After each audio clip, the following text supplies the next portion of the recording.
कधी विचार केलात का? आज आपल्याला दिवसाचे 8 तास काम मिळते, सुट्टी मिळते, पगार वेळेवर मिळतो, हे आपोआप मिळालेलं नाही. या मागे महापुरुषाचा संघर्ष आहे. तो महापुरुष म्हणजे डॉक्टर बाबासाहेब आंबेडकर. ब्रिटिश राजवटीत कामगार म्हणजे फक्त यंत्र होते. 12-14 तास काम करणं, कमी मजुरी, ना हक्क ना माणुसकी. त्या काळात बाबासाहेबांनी आवाज उठवला.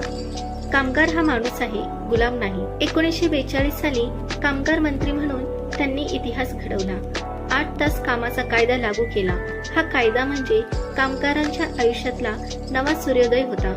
बाबासाहेब म्हणाले, कामगार थकला तर देश थकतो.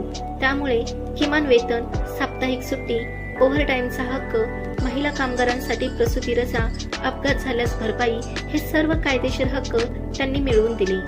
महिला कामगारांनाही बाबासाहेबांनी सन्मान दिला. आई होणाऱ्या स्त्रीला कामातून सुट्टी मिळावी हा विचार त्यांनी पहिल्यांदाच कायद्यात आणला. कामगार संघटनांना कायदेशीर मान्यता देत त्यांनी कामगारांना संघटित केले.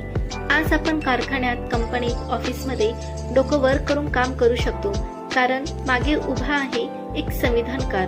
बाबासाहेबांनी सांगितलं होतं, शिक्षण घ्या, संघटित व्हा आणि संघर्ष करा. हा संदेश आजही प्रत्येक कामगारासाठी दीपस्तंभ आहे. डॉक्टर बाबासाहेब आंबेडकर फक्त दलितांचे नेते नव्हते, ते होते संपूर्ण कामगार वर्गाचे मुक्तिदाते. जय भीम, जय संविधान.